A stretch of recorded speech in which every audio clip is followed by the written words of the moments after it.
Hi everyone, welcome to the first episode of my Robotics podcast. My name is Aaron Chen, and today I'm joined by two great guests from the robotics industry. First, we have Lujie Yang, an applied scientist at Amazon Frontier AI and Robotics. And also we have Chris Paxton, an AI researcher working on bringing generous AI-enabled robots to the real world. So, Lujie, the stage is yours. Yeah, hi everyone, I'm Lujie. Right now, I'm an applied scientist at Amazon Frontier AI and Robotics Lab. I just obtained my PhD in EECS from MIT last October. Right now, I'm super excited to work on humanoid whole body control. And Chris, could you introduce yourself real quick? Yeah, I work in humanoid robotics. I also do a robotics podcast called Robot Papers. So we talk to lots of researchers all the time. So it's fun to be here and see the different angle on it. And now I'll hand it over to Lujie to present her recent work and research at Amazon. Thanks for the nice introduction, Aaron. So can you guys see my screen right now? Okay, good. So today I'm very excited to share a couple of my projects on from math to motion, dynamics, AI, and robotics. So I want to set the stage a little bit. In recent years, robotic manipulation and local manipulation have advanced significantly, enabling robots to perform increasingly complex tasks. For example, in-hand manipulation such as pen spinning demonstrates fine motor control in robotic hands. Moving to the top right, TRI Toyota Research Institute has developed robots with dexterous capabilities powered by large behavior models, allowing them to perform impressive manipulation tasks with autonomy. The integration of locomotion has opened a new frontier. Boston Dynamics eAtlas has leveraged large behavior models to perform logistic tasks with whole body coordination, and in research labs, humanoid robots can learn from human videos to seamlessly couple locomotion and manipulation to carry objects. So, to equip robots with such dexterous and agile capabilities, how have researchers been traditionally attempted to plan and control? So, the traditional class is model-based techniques, which is leveraging either classical mechanics, contact implicit trajectory optimization, or combinatorial optimization, which is basically leveraging the understanding of the physics and Newtonian dynamics to actually reason about the world and the robots in order to plan and control. On the other hand, learning-based methods have demonstrated impressive empirical performance. Reinforcement learning enables robots to acquire skills through trial and error, but efficient exploration is highly sensitive to reward engineering. On the other hand, imitation learning teaches robots from human demonstrations, but requires large-scale, high-quality expert data and doesn't generalize well beyond demonstrations. A recent very transformative trend, and everybody talks about in learning-based control, is the application of foundation models to robotics. So these models build upon their vision language model predecessors, for example, GPT, Gemini, and so on, with an action head tailored for robot motions. These foundation models exhibit strong performance in generalization, spatial reasoning, and scene understanding, but their performance is fundamentally tied to the quality and scale of the training data. So, at a high level, we've seen both model-based, rigorous math and learning-based approaches demonstrated significant success in robotic control. Model-based methods leverage model structure for efficient compute, and they can sometimes provide performance guarantees such as safety or stability, but they often rely on good models and require accurate state estimation. So speaking of NVIDIA Gear, there's a question I'm curious about. So Gear is also trying to solve the embodiment alignment and motion retargeting across different robots with their Sonic. How do you see OmniRetarget fitting into that ecosystem? Is it complementary, or do you think it represents a different approach to the same problem? That's a great question. So, in fact, I think OmniRetarget can be part of the puzzle. So it can be one piece of the entire paradigm. So OmniRetarget, just to give a quick overview, is a high-quality kinematic motion retargeter that transforms human motions into robot motions. It can, when robot have high-quality data, then later we can use reinforcement learning to train expert policies to track these references and then deploy on real world robots with sim to real considerations. So I would say kinematic retargeting is a very important piece of the entire paradigm. So it's naturally an important piece in the entire paradigm. Yeah. So we've been discussing the problems, the pros and cons of model-based methods, rigorous math. On the other hand, I want to talk about the advantages of learning-based methods, which are flexible, adaptive, and expressive. And we can readily incorporate perception into the pipeline in a visual motor policy. However, these policies often require a large number of samples, which are very costly to collect, and they lack the performance guarantees that might be critical for safety essential applications. So in this talk, I want to discuss how can we leverage the advantages of model-based methods, aka math, to help address the data scarcity problem of learning-based methods. So I will briefly talk about 3 projects spanning 2 axes. The one is data generation, and the second one is autonomous decision making. So I will begin by talking about how to use trajectory optimization to generate large-scale, high-quality data sets for training robust and performant policies for dexterous manipulation. I will then move on to talk about how to extend this data generation paradigm to whole-body local manipulation via interaction-preserving constraint optimization. And finally, I will conclude by briefly talking about how to enable Humanoid to autonomously perform long-horizon, vision-based parkour across challenging obstacle courses. So let's just dive into the data generation part. So to address the data scarcity issue, researchers have developed various methods to generate large robotic data sets. One of the most popular is physical data collection, with thousands of humans teleoperating large robot fleets or something like exoskeleton devices. However, collecting internet-scale robotic data sets remain time-consuming and costly, requiring an impractical amount of human effort and resources. On the other hand, significant effort has been devoted to automating the data generation process through data augmentation techniques, leveraging kinematic replay in simulation or state-of-the-art generative models for semantic and visual augmentations. However, efficient data generation for contact-rich tasks remain underexplored.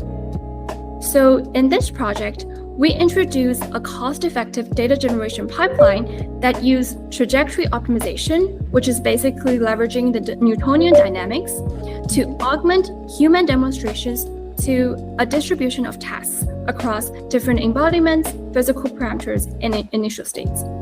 So human demonstrations offer valuable global information for solving complex, long-horizon tasks, but can be costly and difficult to collect. Trajectory optimization has demonstrated success in generating locally optimal trajectories, but they often rely on global guidance in the form of good initial guesses. So we leverage the strength of both approaches to generate a large, dynamically feasible data set that generalizes across embodiments, physical parameters, and initial states. Can I ask a couple of questions here? So this is just to like, especially to go with Aaron's point earlier, like what are some examples of contact-rich tasks? Why do we care about this so much? Like, what's different about them from like pick-and-place tasks that makes all this important? Yeah, that's a great question. So for pick and place, I would say right now people have a reasonably good strategy towards it, and it's simpler task than contact-rich manipulation because I feel like the pick-and-place tag is more geometry than dynamics.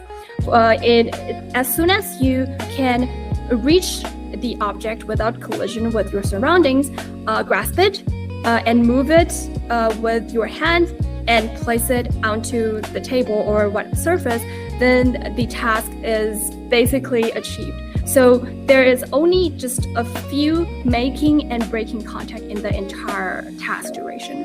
But for contact-rich tasks, you have to constantly reason about and make and break contact with the objects. Like, for example, there are two-use tasks, like you have to pick up a scissor and cut a paper. So you have to constantly make contact with both the scissor and the paper in order to accomplish the task. So it's not only that once you established a safe. Oh no. Oh no. Explosion of the search space that is making the contact-rich task difficult. Except and this is partly because of all these physics parameters that you're mentioning. Like there's just so many ways the world can change in response to all your actions. Is that okay? Mm-hmm. Great. Thank you. Yeah, great question. So this is exactly the challenge that I want to tackle with in this project. And without any human guidance, there are like tens, thousands of hundreds of thousands possibilities out there that you can the decision tree just like branch out explosively. But with human demonstrations, it helps narrow the search tree to a locally optimal one, and we will only have to use math to reason about how to perform the task on the specific embodiment. Yeah. So let's go into the detail. What is the pipeline of PhysicsGen?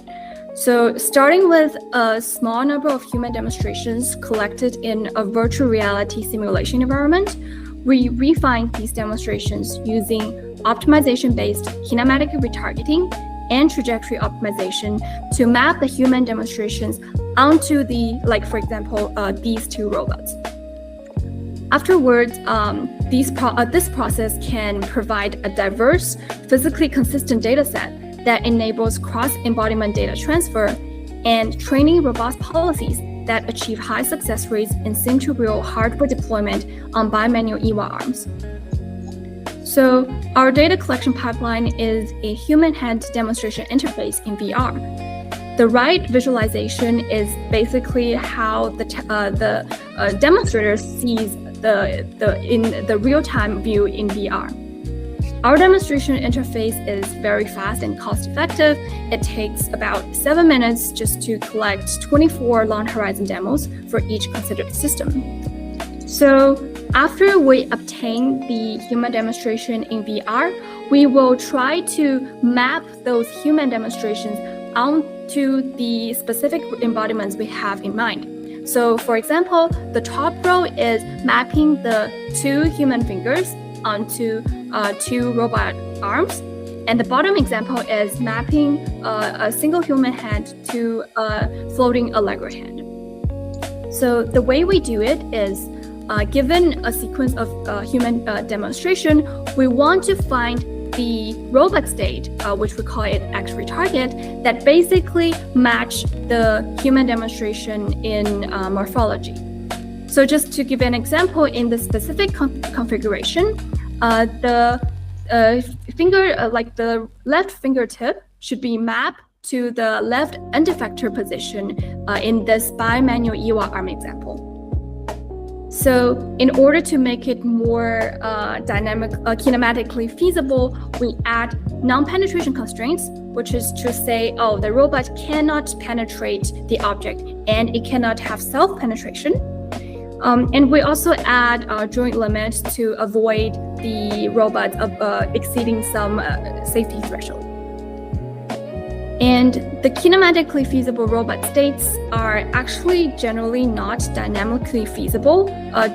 The physics is not real because there can be some embodiment gap between human demonstration and the specific robot embodiment. So we use trajectory optimization to locally refine these kinematically feasible trajectories. So here the objective is to match the demonstration while minimizing the control effort. And similar to the kinematic phase, we enforce non-penetration constraints as well as joint limit. And additionally, we add the dynamical constraints, which is basically the constraint that's saying, how the physics evolve, how the real world behave under Newtonian physics. And we also add input constraints. And thanks to the access to the system dynamics, we can locally perturb the physical parameters.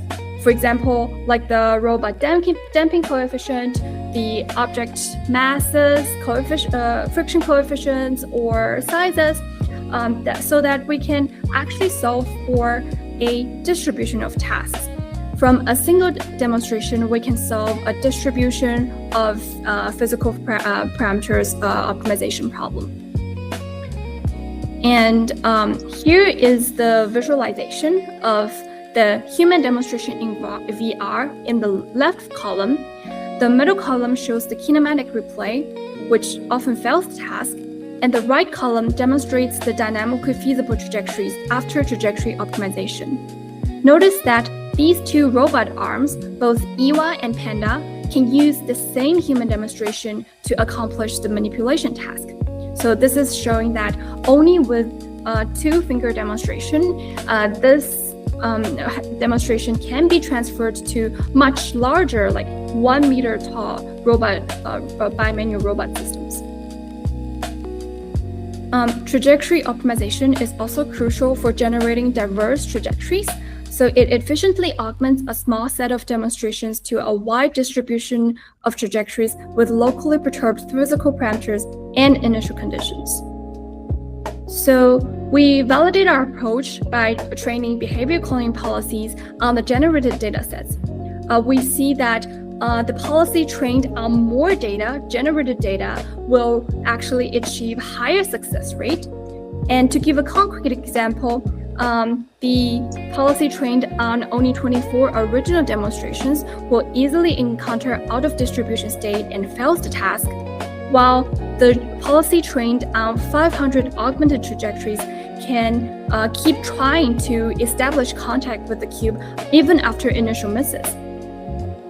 And finally, it succeeds in making the contact and then accomplish the task. Can I ask how do you do the augmentation to make sure that it's still valid, that like the actual task is still being accomplished, or that you didn't semantically change anything once you've changed the problem setup? So for this toy example, I always define the goalpost to say the cube being at the center of the table and being upright. And I just perturb the physical parameters, like including frictions, masses, object sizes, as well as the initial pose. So like the initial pose of the object being augmented will just be like 2 centimeters to the left or right, or rotating a little bit, so that the augmentation can cover a kind of a small region around the nominal demonstration. Okay, and this kind of answers the next question too, which is like, how do you get the physics right? And the answer is you're randomizing all the things that might be wrong about the physics anyway. So is that right? Yes. Yeah. So it's kind of like domain randomization in RL, but here we're using a more lightweight trajectory optimization for per trajectory instead of like directly training in RL policy. The policy is trained with behavior cloning instead. Yeah, great question. So now let's try to see how it looks like on the real hardware. So we just deployed the train policy directly on hardware without any real-world fine-tuning. And the arms can perform a sequence of coordinated rolling, pitching, and yawing actions to reorient the box to the goalpost. So this is a pretty long horizon manipulation task that is very challenging. It requires the robot to frequently make and break contact with the object, which is what I mentioned by defined by contact-rich manipulation. And this task also requires precise control. So the policy trained on the augmented dataset can here employ a firmer grasp to prevent the box from flying further. But sometimes it also makes undesired contact with the box due to unmodeled collision geometries or state estimation errors, like here. But it can quickly recover thanks to the diverse augmented data sets generated by trajectory optimization.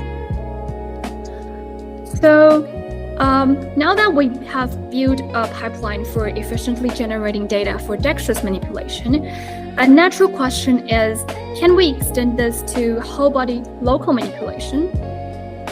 So the challenge of local manipulation lies not only in coordinating dynamic locomotion with contact reach manipulation, but also lies in the fact that these two capabilities are often developed using separate tool chains and learning paradigms. For example, we've seen robot arms repairing a bike wheel using imitation learning, and booster robots dancing using reinforcement learning. But so far, we haven't seen reliable, scalable systems that can integrate both imitation learning for manipulation and RL for locomotion in a unified way. So to bridge this gap, we propose a principled interaction-preserving data generation engine for local manipulation. So let's try to adapt the automated data generation framework for local manipulation together. Starting with a single human demonstration, we convert it into a physically realistic trajectory for the robot using kinematic retargeting and trajectory optimization. We then adapt the same reference motion across various robot embodiments and physical parameters to generate a large-scale, whole-body, local manipulation dataset for training robust policies for sim-to-real transfer. Now that we have an automated data generation pipeline for local manipulation, and we could have called it a day, but there's a catch here, which is kinematic retargeting. Existing kinematic retargeting for a pipeline often produce physically implausible artifacts like penetration and foot skating. More importantly, common retargeting methods neglect the rich human object and human environment interaction, essential for expressive local manipulation. In fact, there is a lack of principled, high-quality retargeting framework for humanoid whole body control. To address this, we introduce OmniRetarget, an interaction-preserving data generation engine that explicitly models and preserves the crucial spatial and contact relationship between an object, the terrain, and manipulated objects while enforcing hard kinematic constraints. Moreover, preserving task-relevant interactions enables efficient data augmentation from a single demonstration to different robot embodiments, terrains, and object configurations. One of the most popular approaches to kinematic retargeting is key point matching, which minimizes the Euclidean distance between the demonstrator and target robot's key point positions. However, since the robot can be much shorter than the human demonstrator, directly scaling the key points to the robot size often results in penetration. We leverage the interaction mesh, which is a graph that captures the relative spatial and contact relationship to preserve the spatial relationship between body parts, objects, and the environment. So to give a little bit of more detail, so consider we want to map the human object interaction onto the robot object interaction for a box carrying task. We sample points on the human joints as well as the similar group of points on the robot. We also sample points on the object and the terrain and use the same set of points on the for the robot.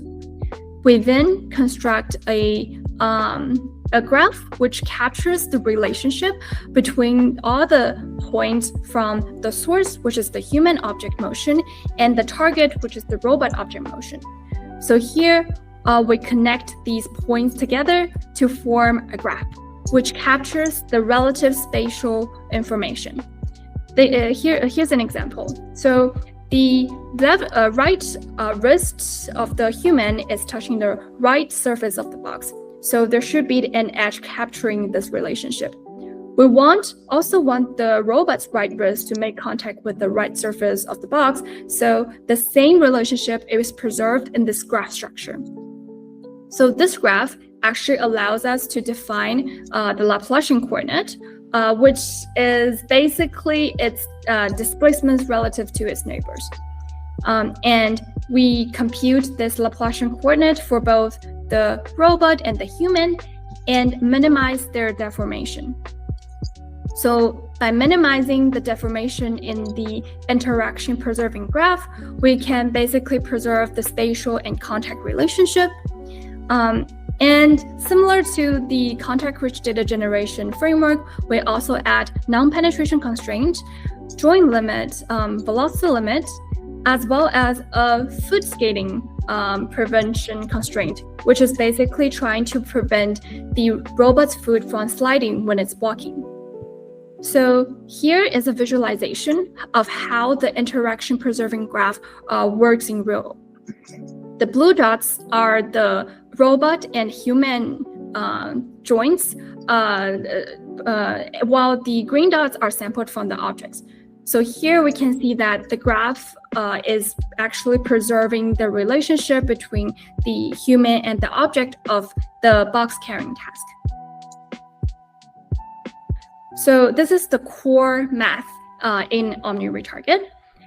And a key advantage of OmniRetarget is we can essentially systematically do data augmentation, which eliminates the need for collecting numerous repetitive demonstrations with minor variations. So we generate diverse interactions by augmenting both the object's spatial configuration and its shape. We apply translation and rotations to modify the object initial pose and scale the 3 dimensions of the object.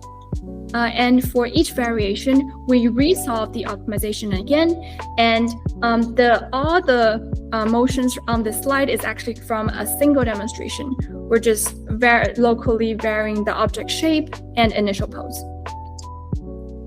OmniRetarget also adapts to different robot embodiments, including Unitree G1, H1, and the cute little booster T1. We also generate diverse terrain scenarios by scaling environmental features, such as varying the platform height and depth. So now let me present the automated data generation pipeline for local manipulation. Human demonstrations are retargeted to the robot via interaction-preserving constraint optimization to produce kinematically feasible trajectories. A new optimization program is solved for each spatial and shape augmentation, producing diverse local manipulation trajectories. And having established our method for generating high-quality kinematic references, we use imitation-guided RL to bridge the gap to dynamics by training a low-level policy that converts these trajectories into physically realizable actions. So here is our interaction-preserving property of OmniRetarget, generalizing a single box carrying demonstration across multiple spatial configurations and object shape.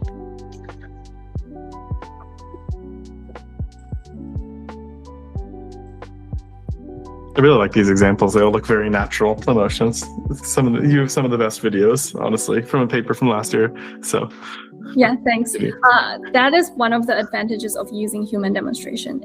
The motion will be elegant and fluid, like the human motion. Yep.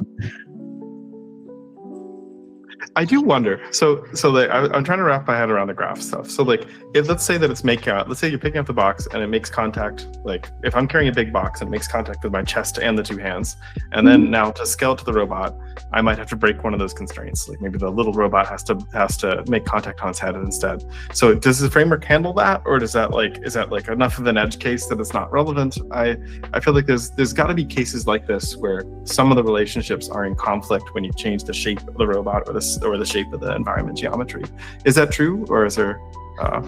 Yeah, that's a great question. So there is an extent to which you can actually vary the embodiment size and shape. So let's go back to the math slide. So if we have a look at the interaction preserving part, it's actually put as a cost in the optimization program. So it's not enforced as a hard constraint. So the optimization program is trying its best to minimize the deformation in the relationship change. But because like there's like embodiment difference, the loss might not be like exactly zero. So there might be a little bit deviation from what is originally in the demonstration. Makes sense. And so you can also, I guess, because this is an optimization problem, you do get a score at the end. So if it can't do very well, then you just for practitioners, at least you just collect a new demonstration or something. So yeah. Okay. Yeah, exactly. Yeah. Nice. Very cool. Thanks. Great question. So now let's see like how the OmniRetarget framework compared to like only doing domain randomization to perturbed object shapes. So only doing domain randomization and during the RL training does not quite generalize well to the object shape and poses.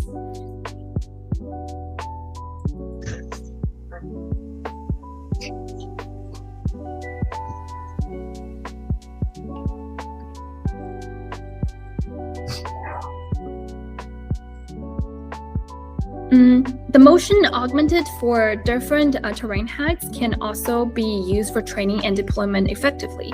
So these augmented motions transfer to hardware without reward tuning.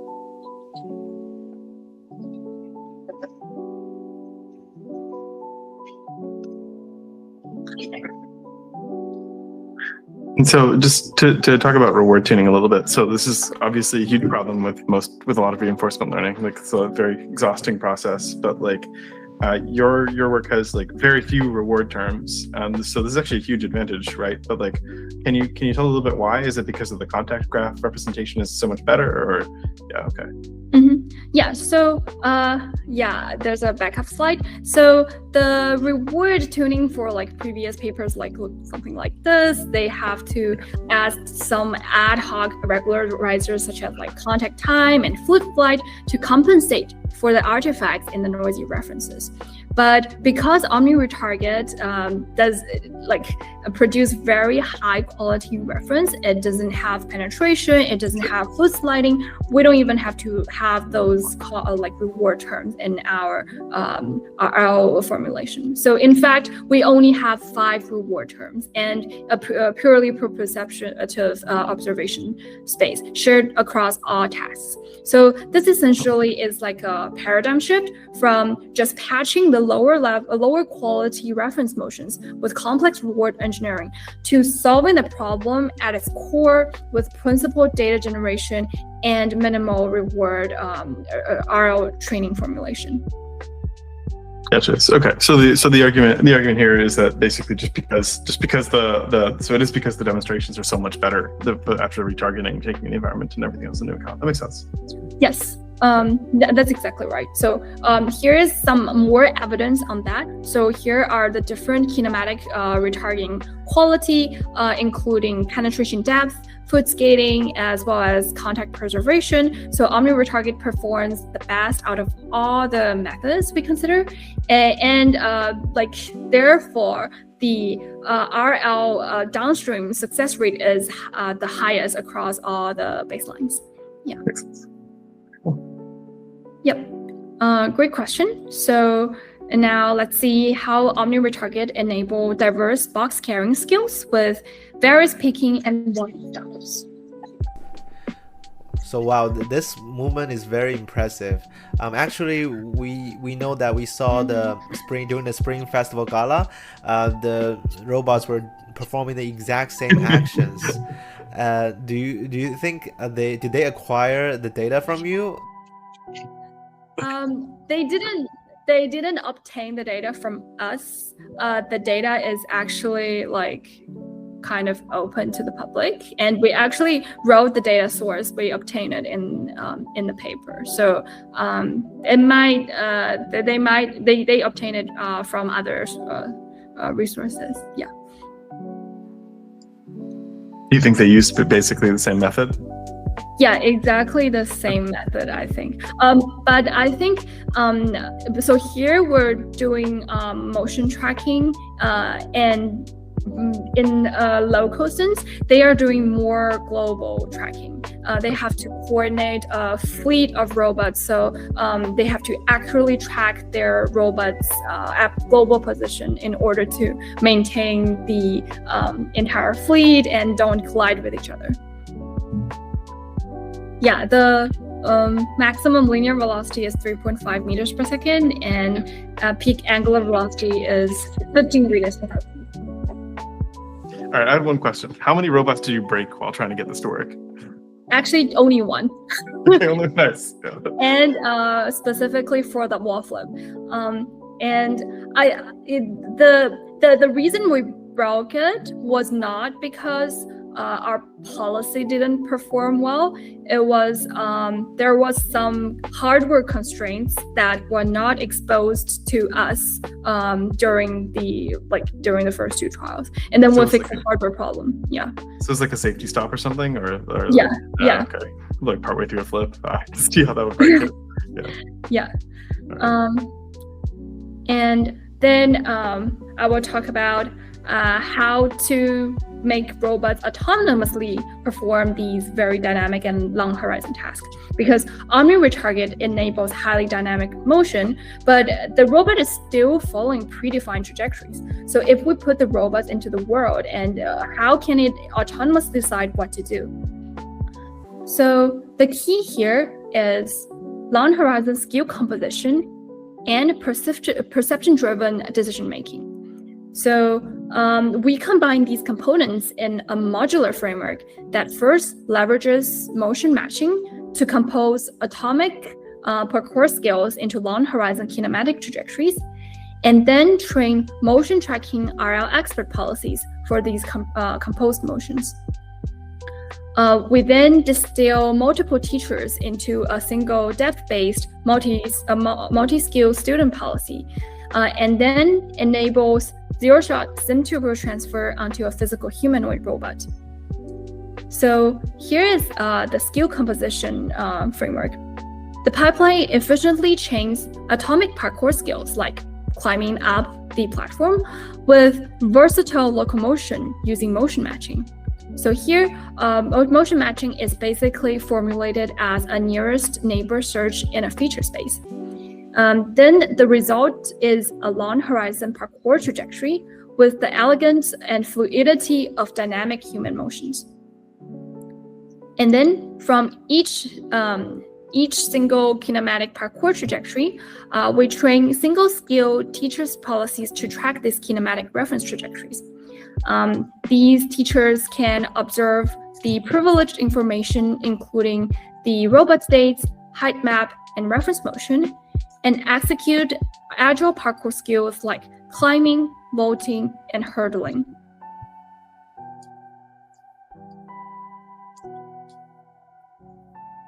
Then multiple teachers are distilled into a single depth-based student policy with only a robot state depth image and a direction command.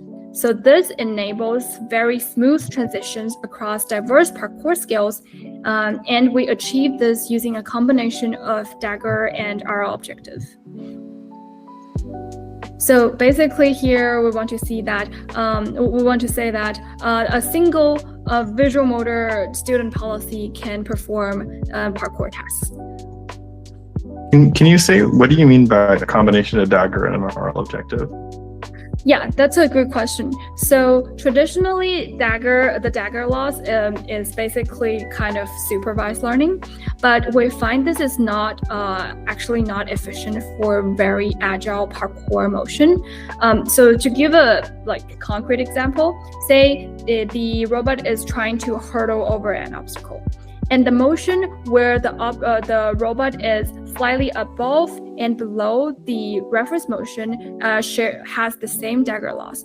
But the motion where the robot is lower has a higher chance of just running into the obstacle and failing the task. But the dagger loss is symmetric in those two scenarios and won't be able to distinguish the higher robot motion, which requires much more torque than the lower robot motion.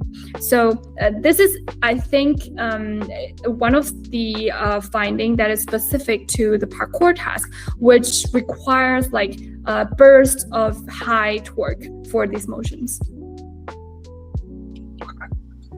So in those cases, okay, that makes sense. Yeah. Here is our hardware experiment result.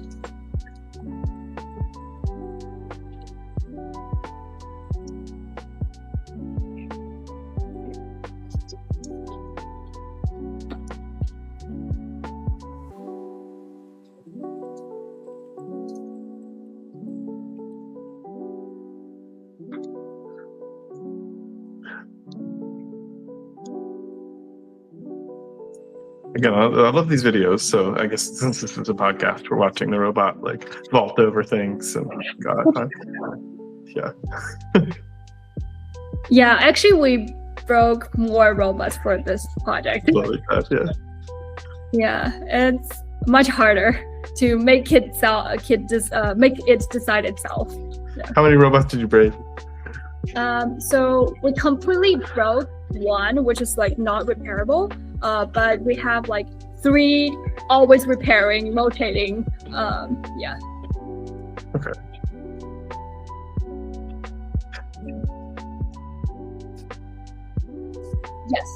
Yes. So that's stabilizing the camera angle. There's no degree of freedom on the robot neck, but we have to fix the camera angle. Yeah. Is that just like it's so flimsy that it would be flopping around a little bit? When is it okay? Yeah, especially with high impact motion. Okay. Yeah. All right.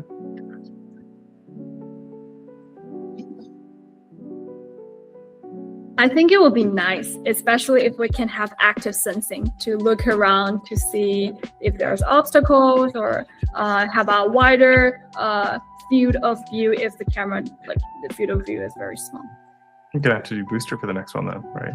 So, I think, yeah. No, I know. That's what I said. You're gonna have to do the next parkour paper. It's gonna have to use booster robots. That's yeah. Okay. Yeah, that would be nice. Yeah, we would love to have like more better field of view and camera. Yeah. And interestingly, we also create an interactive web demo where you can just try out our parkour policy in your browser, just like playing a video game, to command the robot to climb over the obstacles and so on.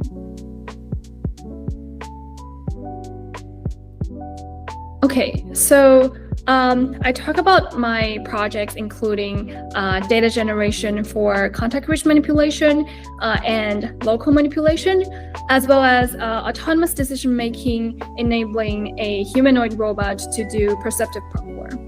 So my vision for like the future humanoid industry or robot research is towards a robot foundation model, which at its core is probably a general data generation engine that produces data for manipulation, locomotion, or local manipulation. And the data sources, as we discussed, can be versatile, including teleoperation, mocap, or even the internet video. And we can use OmniRetarget and PhysicsGen to generate data for the contact-rich and humanoid local manipulation task that can be consumed by a lot of training paradigms, including behavior cloning, reinforcement learning, or even the PHP, perceptive humanoid parkour paradigm, which is like a teacher-student distillation training framework that ultimately enable a robot foundation model.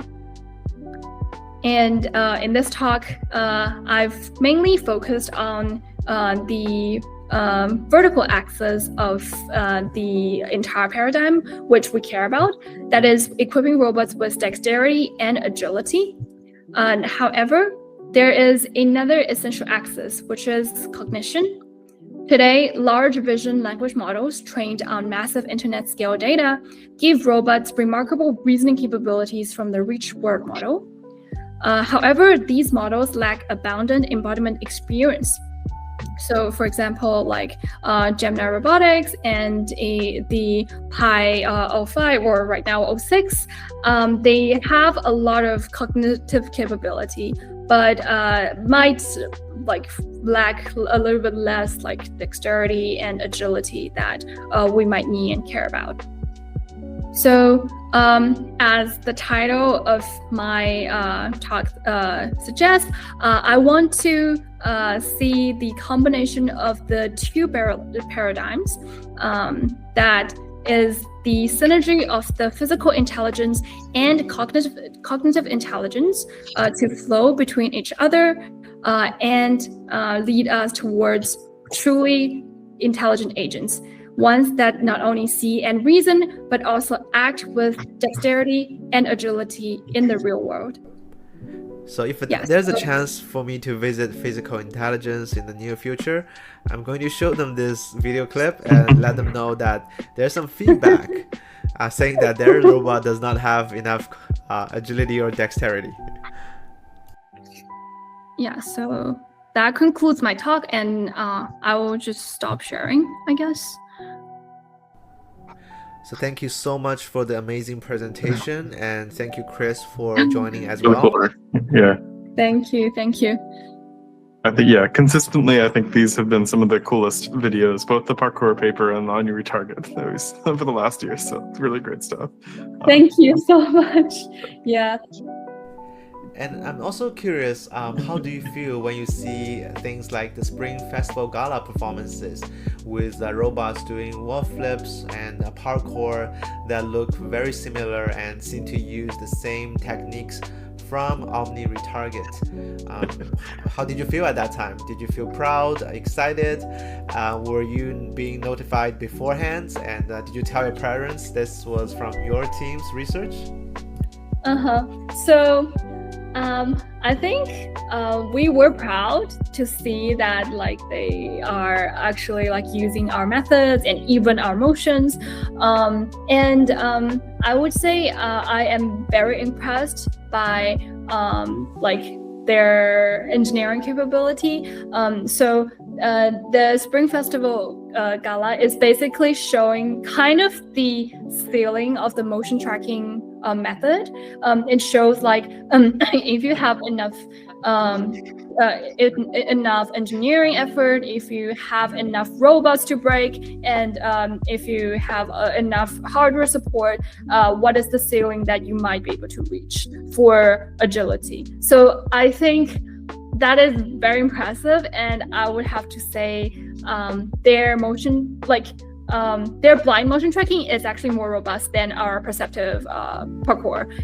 But of course, like with perception, there are more modalities and more uncertainties in the pipeline. So it's like harder to make it more robust. But I'm still very impressed by like just putting in the effort. What is the ceiling of the motion tracking method? Yeah. Also, I noticed that the LiDAR during the Spring Festival Gala is different from the one that's pre-equipped from it has its own LiDAR, which is like on the forehead, something like that. Oh, actually, we broke a lot of LiDAR. I can imagine, yeah. Maybe that's why they move it to the top of the head.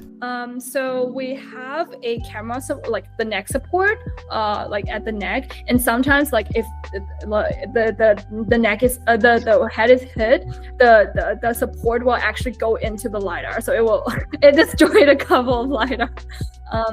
Yeah, but the LiDAR on the Unitree for Spring Festival is like at the top, and they use not even their own one. It's a third party one. So yeah. Because I didn't notice that. So it's a different kind of, they've customized them for the Gala.